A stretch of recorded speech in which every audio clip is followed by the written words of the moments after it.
कि भविष्य में कांग्रेस यदि आरजेडी को वहाँ छोड़ती है तो प्रशांत किशोर, कन्हैया कुमार और पप्पू यादव की तिकड़ी मिलकर वहाँ कांग्रेस को जीवित करेगी। अगर प्रशांत किशोर और प्रियंका गांधी के बीच में या कांग्रेस नेतृत्व के बीच में बैठक हुई है, मुलाकात हुई है, तो दोनों पक्ष इस बात को सार्वजनिक क्यों नहीं कर रहा है? कांग्रेस पार्टी का उत्तर प्रदेश में फेस प्रशांत किशोर कैसे बन सकते हैं? प्रशांत किशोर वो गंभीर है पार्टी, ये त्रासदी है। जन सुराज के प्रशांत किशोर भले बिहार में अपनी पार्टी को चुनाव नहीं जितवा पाए, लेकिन दिल्ली की इन सर्द दिनों में ये चर्चा बहुत गर्म है कि प्रशांत किशोर कांग्रेस पार्टी के करीब जा चुके हैं। हम पहले ही आपको बता चुके हैं कि कांग्रेस की नेता प्रियंका गांधी से उनकी भेंट हो चुकी है, मुलाकात हो चुकी है। अब तो खबर ये तक आनी शुरू हो गई है कि प्रशांत किशोर ने कांग्रेस को जीवित करने के लिए उत्तर प्रदेश में क्या सलाह दिए हैं। तो इसी पे चर्चा करेंगे हम लोग। जो सलाह प्रशांत किशोर के हवाले से दी गई है और जो खबरें अभी सूत्रों के हवाले से निकल करके आ रही हैं, संसद भवन परिसर में जब प्रियंका गांधी से पत्रकारों ने पूछा था एक दिन कि क्या आपकी मुलाकात हुई है प्रशांत किशोर से, तो उन्होंने कहा था कि ये भी कोई खबर है। आप प्रदूषण पे चर्चा करिए, आप जो रुपये की कीमत गिर रही है उस पर बात करिए, बिल्कुल उस पर बात होनी चाहिए। लेकिन बात तो इसमें भी होनी चाहिए कि प्रियंका गांधी किस हैसियत से कांग्रेस पार्टी में, किस हैसियत से वो प्रशांत किशोर से मिल रही हैं, किस हैसियत से प्रशांत किशोर कांग्रेस को सलाह दे रहे हैं। और बिहार चुनाव में मुकी खाने के बाद भी क्या प्रशांत किशोर की मार्केट वैल्यू इतनी है कि वो देश की सबसे पुरानी राजनीतिक पार्टी को सलाह दे सकते हैं? हमारे दो साथी हैं, सतीश जी और गुंजेश जी, इन्हीं से चर्चा करेंगे आखिर तक। इस चर्चा के आखिर तक आप बने रहेंगे तो इस खबर का जो जिस्ट है, इस खबर का जो सार है, वो आपको पक्का समझ में आ जाएगा। सबसे पहले सतीश जी मुझे ये बताइए कि प्रशांत किशोर चीज क्या है कि इतनी बड़ी हार उनको बिहार में मिली है। उनकी पार्टी के लगभग उम्मीदवारों की जमानत जब्त हो गए हैं, लेकिन अब दिल्ली में उनका सिक्का चल रहा है। चर्चा चल रही है कि वो कांग्रेस पार्टी को उत्तर प्रदेश में जीवित करने के लिए सलाह दे रहे हैं। देखिए विकास जी, आपको पहले भी होगा, जब 2014 में इन्होंने मोदी के लिए कैंपेन किया था, उस कैंपेन के बाद जब ये बीजेपी से अलग हुए तो ऐसी चर्चा था कि ये सोनिया गांधी से भी मिले थे। आपको इसमें उस मीटिंग में सोनिया जी भी थी, राहुल जी भी थे और कांग्रेस के कई बड़े नेता थे। ये बात हम नहीं, शकील अहमद भी अपने एफबी पे कह चुके हैं। शकील अहमद कांग्रेस के प्रवक्ता रह चुके हैं, सांसद रह चुके हैं, बिहार से हैं और अभी वो कांग्रेस पार्टी को छोड़ चुके हैं, संन्यास ले चुके हैं राजनीति। हाँ, राजनीति से संन्यास ले चुके हैं। तो वो ये बात को जिक्र कर चुके हैं। और ऐसा नहीं है, आपको पता होगा इन्होंने कई दल के लिए भी काम किया है, यहाँ तक कांग्रेस के लिए भी काम किया है। जब 2017 का पंजाब इलेक्शन हुआ था, जब अमरिंदर से चुनाव लड़ रहे थे, मुझे जो लगता है कि हो सकता है कि ये पार्टी को मर्ज करें, क्योंकि सोनिया ने उसमें भी उनको ऑफर दिया कि कांग्रेस पार्टी आप ज्वाइन कर लीजिए। अब बीच की क्या बात हुई, उसमें क्या बात हुई थी, वो कांग्रेस क्यों नहीं ज्वाइन किए। उसके बाद उन्होंने कई, आपको ममता बनर्जी हो गई, जगन मोहन रेड्डी हो गए, यहाँ तक कर्नाटक में जब इनकी सरकार, जब 2022 का जब चुनाव हुआ था, 22-23 का जो चुनाव हुआ था, उस समय भी ये कांग्रेस के लिए वहाँ पे काम किए। ये तो हम लोग जानते ही हैं कि प्रशांत किशोर का काम ही, जो मूल काम है, वो है सलाह देना पार्टियों को चुनाव जीतने के लिए। लेकिन मैं आपसे जो सवाल सीधा पूछना चाहता हूँ कि जब वो खुद एक चुनाव हार गए हैं, उसके बाद उनकी सलाह कौन लेने के लिए तैयार है? कांग्रेस पार्टी कैसे लेने के लिए तैयार है? नहीं, सलाह की बात नहीं है। जो मुझे जो जानकारी मिल रही है कि हो सकता है कि ये पार्टी का विलय करे। और बिहार में जो आप तो बिहार में देखिए, हार जीत तो लगी रहती है। पहली बार चुनाव लड़े, इनके मतलब लगभग 150 इनके कैंडिडेट के जमानत जब्त भी हो गई। लेकिन जो जानकारी मिल रही है अंदर खाने में, जब कांग्रेस के भी कई नेता से मेरी बात होती रहती है, वो बता रहे हैं कि हो सकता है कि भविष्य में कांग्रेस यदि आरजेडी को वहाँ छोड़ती है तो प्रशांत किशोर, कन्हैया कुमार और पप्पू यादव की तिकड़ी मिलकर वहाँ कांग्रेस को जीवित करेगी। अच्छा। और ये रही बात यूपी की। अब यूपी में कांग्रेस पार्टी की पदयात्रा या जो भी धन्यवाद यापन यात्रा निकलने वाली है, हो सकता है कि पंचायत चुनाव, विधानसभा 27 में है, 26 में पंचायत चुनाव है, और पंचायत चुनाव में कांग्रेस पार्टी सपा को छोड़कर अकेले उतरे और उस समय प्रशांत किशोर का रोल अहम हो जाएगा। तो ये जो पंचायत चुनाव उत्तर प्रदेश में होने हैं, उसमें प्रशांत किशोर की असल ताकत समझ में आएगी कांग्रेस पार्टी को भी कि वो जो रणनीति बनाते हैं, वो जो सुझाव देते हैं, वो क्या होगा। लेकिन गुंजेश, मुझे ये बताइए, ये उत्तर प्रदेश में अभी कांग्रेस पार्टी धन्यवाद यात्रा क्यों निकाल रही?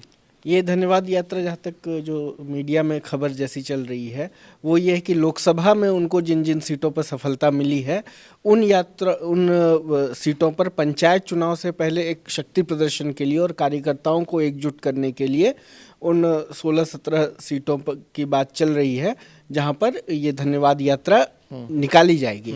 और इसके साथ ही ये शायद एक टैक्टिकल मूव है कि अभी से उनको अखिलेश यादव के ऊपर एक दबाव बनाने का कि गठबंधन में उनको उनकी भी कांग्रेस की भी से बनी रहे, या तो और इस सब के माध्यम से वो अखिलेश यादव को एक संकेत भी देना चाह रहे हैं कि अगर अखिलेश यादव उनके साथ ठीक ठाक समझौता नहीं करेंगे तो कांग्रेस पार्टी अकेले भी चुनाव लड़ सकती है। लेकिन पंचायत चुनाव तो वो अकेले ही लड़ेगी, इस बात की घोषणा 3 दिसंबर को जो उत्तर प्रदेश के प्रभारी हैं कांग्रेस के, उन्होंने इसकी घोषणा कर दी है। और 4 दिसंबर को इसकी पुष्टि प्रदेश अध्यक्ष जो अजय राय हैं उन्होंने भी इसकी घोषणा की।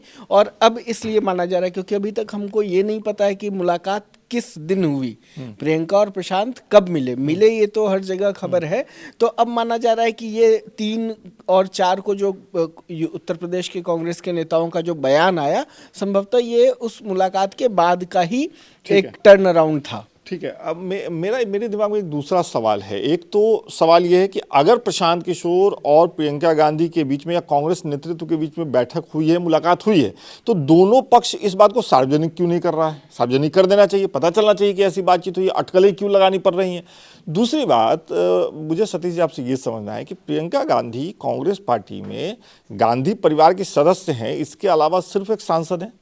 नहीं, आप मतलब सांसद के तौर पे ही उनकी ज्यादा पहचान? हाँ बताइए। नहीं, अलग बात है कि प्रियंका गांधी आज कांग्रेस पार्टी के यूपी के प्रभारी थी, रिजाइन दे चुका है, इस्तीफा दे चुकी हैं, लेकिन एज ए कांग्रेस महासचिव अभी भी पार्टी में है वो। लेकिन सवाल ये उठता है कि आप कांग्रेस की महासचिव हैं, ठीक है, बिल्कुल मैं आपकी बात से सहमत हूं, लेकिन अध्यक्ष तो मल्लिकार्जुन खड़गे हैं। तो ये मल्लिकार्जुन खड़गे को बाईपास करके प्रशांत किशोर से मीटिंग करने की बात नहीं हुई क्या? ये खबर तो बाहर अभी तक आई नहीं, हो सकता है कि अगर मीटिंग हुई है तो मीटिंग तो हुई है, ये तो सब कुछ जान रहा है, मीडिया में चर्चा की मीटिंग हुई है। और ये मीटिंग में हो सकता है कि खड़गे और राहुल गांधी का पीछे से सपोर्ट हो कि आप मीटिंग करिए, बात करिए, क्या बात प्रियंका गांधी को फेस रखा जा रहा है। हो सकता है कि 27 का जो यूपी का चुनाव हो, कहीं उत्तर प्रदेश में प्रियंका गांधी को मुख्यमंत्री का घोषित न कर दिया जाए। तो एक तरह से अखिलेश यादव पर दबाव डालने के लिए कि आपको पता है कि बिहार चुनाव में चुनाव हो गया, रिजल्ट भी आ गए, और अभी तक वहाँ पर कौन कितने सीट पर चुनाव वाला कोई घोषणा नहीं हुई। सेम हाल उस 27 का जो विधानसभा चुनाव होने वाला उत्तर प्रदेश में, यहाँ भी ऐसा ही हो सकता है कि अखिलेश यादव पर दबाव डालने के लिए कि पंचायत चुनाव में इन्होंने अच्छा खासा सीट लाते हैं, तो हो सकता है कि वहाँ बार्गेनिंग करने की इनकी पावर इनके पास हो जाएगी, ये बढ़ जाएगी। तो ये सवाल यहाँ पे कई हैं। प्रशांत किशोर की जो मुलाकात हुई है कांग्रेस नेतृत्व से, ये कहना ज़्यादा उचित है, हालांकि प्रियंका गांधी का नाम बार बार सामने आ रहा है। तो उससे जैसा कि सतीश जी कह रहे हैं कि ये जो अभी पंचायत चुनाव होगा उसमें अगर कांग्रेस पार्टी अपने दम पे सीटें ले आती हैं तो विधानसभा चुनाव पे इसका फर्क पड़ेगा। एक सवाल ये भी है कि जिस तरीके से बिहार विधानसभा चुनाव में आखिरी कुछ दिनों में कांग्रेस ने अंगद का पांव गाड़ दिया और कहा कि इससे तो पीछे हम हटेंगे नहीं, और उसकी वजह से जो एक स्थिति बनी, मतलब वो आप समझिए कि तस्वीर साफ नहीं थी। आपको लगता है कि उत्तर प्रदेश में ये होगा और इससे बचने की तैयारी अखिलेश यादव कर चुके होंगे? देखिए, अखिलेश यादव निश्चित रूप से ज़्यादा ताकतवर नेता हैं इस समय, क्योंकि उनके पास, तेजस्वी यादव के पास एक बैगेज था और जिसको क्लीन करने के प्रयास में भी वो दिखे बिहार चुनाव में। मुझे नहीं लगता कि अखिलेश के पास इस समय वैसा कोई बैगेज है, और लोकसभा चुनाव में जिस तरह का प्रदर्शन उन्होंने किया था, उस प्रदर्शन से भी उनकी पार्टी और अखिलेश यादव खुद भी बहुत चार्ज अप है। हम लोकसभा में उनके सांसदों के अपीयरेंस से ये देख सकते हैं, वो लगातार चुनौती देते नजर आते हैं सत्ता पक्ष को, कांग्रेस के सांसदों से कहीं ज़्यादा ताकतवर तरीके से। तो ये अखिलेश के लिए ये कितनी बड़ी चुनौती होगी, निश्चित रूप से अगर कांग्रेस साथ रहेगी तो चुनाव आसान होगा, लेकिन कांग्रेस अलग हो जाएगी तो अखिलेश के लिए क्या ज़्यादा आसान हो जाएगा चीज़ें।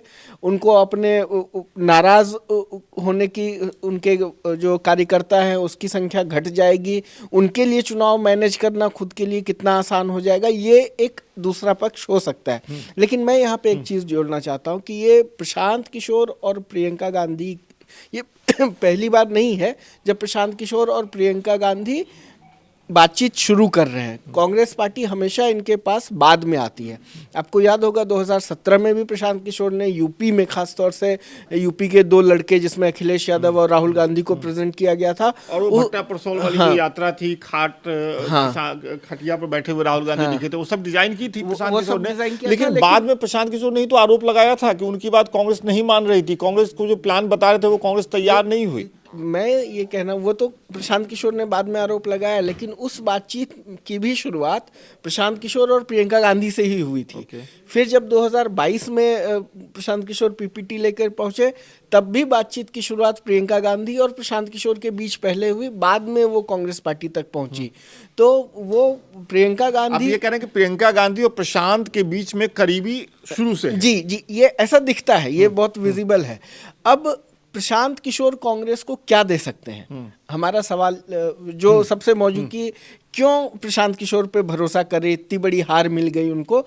तो प्रशांत किशोर एक तो चेहरा है, क्योंकि कांग्रेस के पास इस समय वो चेहरा नहीं है जिसपे कि कार्यकर्ता या कोई संगठन का आदमी, कोई एक नेता उत्तर प्रदेश में, कहीं पे एक इलाके में अजय राय दिखते हैं, कहीं पे इमरान मसूद दिखते हैं जिनको कि अब इन यात्राओं का प्रभार दिया गया है, लेकिन कोई एक बड़ा चेहरा नहीं दिखता जिससे कि कार्यकर्ता भी जुड़े। तो प्रशांत किशोर क्या दे सकते हैं? प्रशांत किशोर का फेस ये दिखा सकता है, अपने कार्यकर्ताओं को भी मैसेज दे सकता है कि पार्टी गंभीरता से लड़ रही है। नहीं, लेकिन मैं आपकी इस बात को समझ नहीं पा रहा हूं कि कांग्रेस पार्टी का उत्तर प्रदेश में फेस प्रशांत किशोर कैसे बन सकते हैं? प्रशांत किशोर वो गंभीर है पार्टी, ये त्रासदी है कांग्रेस जैसी 147 साल पुरानी पार्टी के लिए कि उसको एक ऐसे मैनेजर की जरूरत पड़ रही है। प्रशांत किशोर, मैनेजर हमेशा पीछे रहता है। हाँ, नहीं, लेकिन प्रशांत किशोर के मैनेजर फेस का इस्तेमाल कांग्रेस खुद को गंभीर दिखाने के लिए कर रही है। रुक जाइए, लेकिन मैं इसमें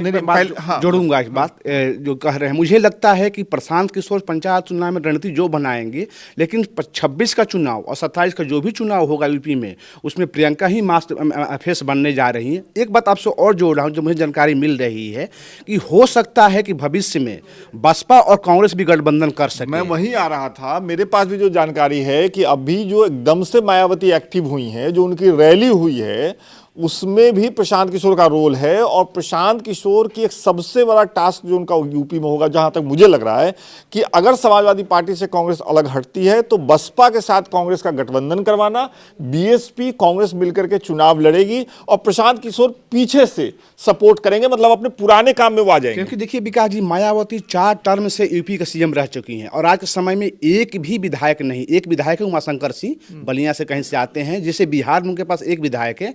हाल यूपी का जो महिला 4 बार और 200 सीट से ऊपर कई बार सीट ला चुकी है, हो सकता है कि कांग्रेस और बीएसपी का गठबंधन आपको देखने का मिल जाए। ठीक है, चलिए बताइए, फाइनल कमेंट। मैं ये कहना चाह रहा हूं कि प्रशांत किशोर को जो जानकारी आ रही है वो ये भी दी गई है कि कांग्रेस की तरफ से बार्गेन करने के लिए गठबंधन के जो दूसरे दल हैं या जो संभावित गठबंधन हो सकता है, उसकी जिम्मेदारी भी प्रशांत किशोर को दी जा सकती है कि गठबंधन में किस तरह से सीटों का बार्गेन करना है, किसको कितना देना है, ये पूरी जिम्मेदारी प्रशांत किशोर को कांग्रेस दे सकती है। चलिए, प्रशांत किशोर को कांग्रेस में क्या मिल सकता है, प्रशांत किशोर कांग्रेस को उत्तर प्रदेश और बिहार में क्या दिला सकते हैं, ये भविष्य में तय होगा। लेकिन जो तय है वो ये कि बिहार में अपना वजूद तलाशने गए प्रशांत किशोर एक बार अपने पुराने काम में लौटते हुए दिख रहे हैं। और बिहार चुनाव से पहले उन्होंने जो कहा था कि मैं अपने जीवन को 10 साल के टर्म में देखता हूं, ऐसा लगता है कि एक चुनाव के बाद उनकी वो परिभाषा बदल गई है और अब वो ये कोशिश कर रहे हैं कि कांग्रेस पार्टी के साथ मिलकर के बिहार की राजनीति में जमीन तलाशें।